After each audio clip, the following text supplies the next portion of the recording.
Assalamualaikum warahmatullahi wabarakatuh. Perkenalkan, nama saya Robi Gusti Saputro. Saya mahasiswa Universitas Mercu Buana jurusan Teknik Industri. Pada kali ini saya akan mempresentasikan tugas besar 3 saya, yaitu representasi hasil review jurnal internasional dari mata kuliah Total Productive Maintenance yang berjudul Ethical and Psychological Factor in 5S and Total Productive Maintenance. Pertama, di sini ada nama dosen pengampunya, yaitu Bapak Didi Junaidi STMT, dan nama saya sendiri yaitu Robi Gusti Saputro, serta nomor induk mahasiswa saya dan tahun pembuatan hasil review jurnal ini tahun 2021. Berikutnya yaitu judul jurnal yang saya review ini yaitu berjudul Ethical and Psychological Factor in 5S and Total Productive Maintenance. Penulisnya yaitu pertama Jamal Ahmed Hama Karim Otman, kedua yaitu Abdul Qadir Hama Amin. Tahun terbit jurnal ini pada tahun 2017 dan nama jurnalnya yaitu Journal of Industrial Engineering and Management. Sumber jurnalnya saya dapatkan dari Google dan terlampir link jurnal tersebut. Berikutnya yaitu latar belakang dari jurnal ini. 5S dan Total Productive Maintenance atau TPM diakui sebagai konsep utama dalam Lean dan kelas dunia model manufaktur. Namun demikian, hanya sedikit organisasi yang memahami manfaat yang dapat diperoleh dari implementasi simultan. Menurut Gap, Fisher, dan Kobayashi tahun 2008 menjelaskan banyak perusahaan dan pabrik telah menerapkan salah satu dari kedua teknik ini.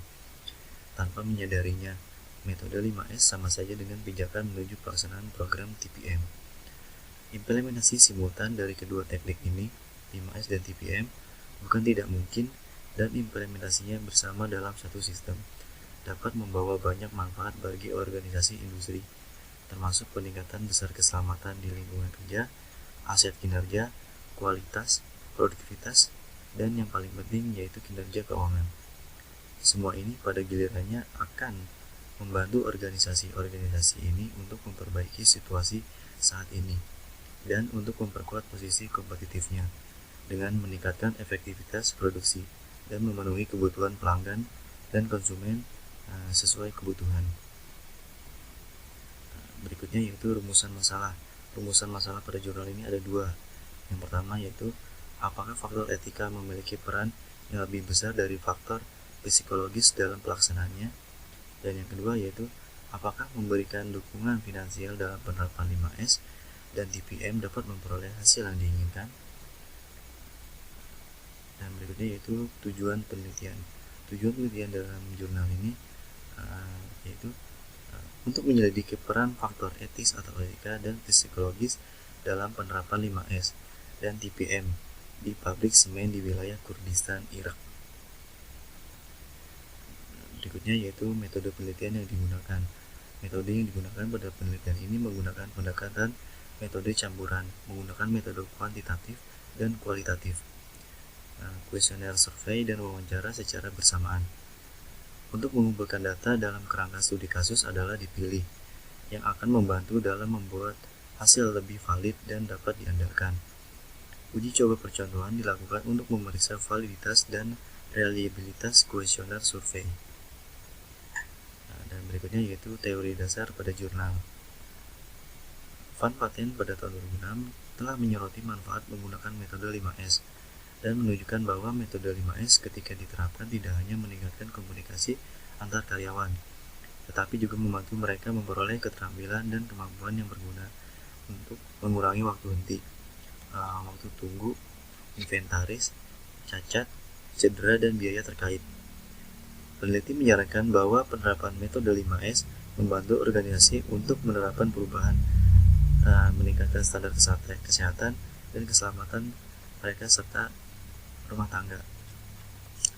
Faktor etika adalah faktor yang berhubungan dengan strategi dan kebijakan organisasi seperti hubungan manajer dengan bawahan dalam hal otonomi dan pemberdayaan, program pelatihan etis dan etika, instruksi dan perintah.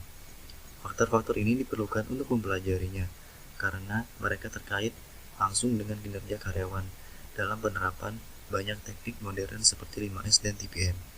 Oleh karena itu, faktor-faktor ini dapat meninggalkan dampak negatif atau positif pada penerapan teknik ini dalam organisasi industri dan dibahas di bawah set faktor-faktor ini.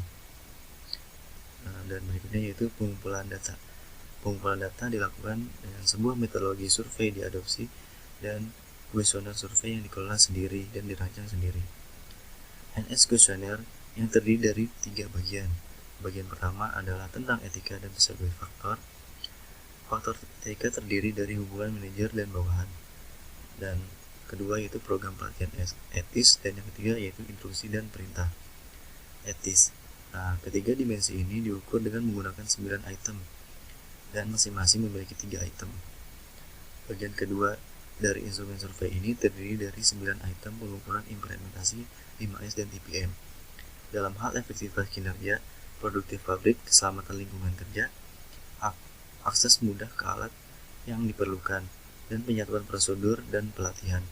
Item-item ini mengukur persepsi karyawan terkait penerapan 5S dan TPM di lingkungan pabrik. Data yang terkumpul dianalisis menggunakan analisis faktor untuk validitas dan reliabilitas. Dengan demikian, keandalan dan validitas diverifikasi korelasi person diidentifikasi untuk mengetahui hubungan penelitian variabel. Berikutnya yaitu pembahasan penelitian pada jurnal ini. Hasil penelitian ini menyoroti pada hasil kuesioner survei dan teknik statistik yang digunakan untuk menguji hipotesis, bersama dengan temuan wawancara semi terstruktur. Ini menjelaskan bahwa wawancara semi terstruktur dianalisis dengan menggunakan pendekatan analisis isi untuk mendapatkan lebih banyak pengetahuan dan informasi mendalam tentang pengaruh yang dapat dimainkan secara etis dan faktor psikologis dalam penerapan 5S dan TPM di ketiga pabrik semen tersebut. Dan berikutnya yaitu kesimpulan dan saran pada jurnal ini. Untuk meningkatkan tingkat implementasi 5S dan TPM untuk meningkatkan lini produksi efektivitas semaksimal mungkin. Ini adalah dengan memberikan dukungan yang diperlukan secara finansial dan moral bagi karyawan, yaitu dengan 1. Memberikan pemberdayaan dan otonomi yang diperlukan bagi karyawan dalam pelaksanaan tugas. 2. Memberikan program pelatihan yang diperlukan dan tempat untuk meningkatkan kapasitas dan potensi karyawan untuk melakukan tugas-tugas teknik ini, yaitu 5S dan TPM, sebagai yang dibutuhkan. Ketiga, menciptakan iklim kepercayaan dan kerjasama antar manajemen organisasi dan karyawan yang sama. 4. Menyediakan lingkungan kerja yang aman dan nyaman. 5. Meningkatkan kesadaran dan rasa tanggung jawab karyawan dengan mendidik mereka tentang pentingnya penerapan teknik 5S dan Total Productive Maintenance atau TPM. Berikutnya yaitu penutup. Pada penutup kali ini yaitu implementasi 5S merupakan salah satu metode yang terkait dengan Total Productive Maintenance atau TPM, di mana 5S berfungsi untuk meningkatkan lini produksi efektivitas semaksimal mungkin, dan Total Productive Maintenance atau TPM diakui sebagai konsep kunci dalam Lean dan kelas dunia model manufaktur. Oleh karena itu, organisasi termasuk pabrik yang diteliti yang juga harus menjunjung tinggi aspek etika dan psikologis ini dalam bekerja untuk mengawasi dan meningkatkan secara terus-menerus jika mereka bercita-cita untuk meningkatkan tingkat implementasi 5S dan TPM. Berikutnya yaitu materi perkuliahan yang sesuai dengan jurnal ini. Materi yang sesuai dengan perkuliahan pada jurnal ini yaitu 5S, di mana 5S merupakan dasar fondasi TPM. 5S merupakan suatu proses sistematis bagian dari pekerjaan rumah tangga atau suatu industri untuk mencapai lingkungan yang nyaman dan aman di tempat kerja, di mana melibatkan seluruh karyawan dengan komitmen yang sungguh-sungguh dalam melaksanakan dan mewujudkannya, di mana dalam hal ini sesuai dengan mata kuliah Total Productive Maintenance atau TPM ini. Ya, mungkin hanya itu saja yang bisa saya presentasikan pada tugas besar, mata kuliah, total productive maintenance. Kurang lebihnya mohon maaf. Wabillahi taufiq walhidayah. Wassalamualaikum warahmatullahi wabarakatuh.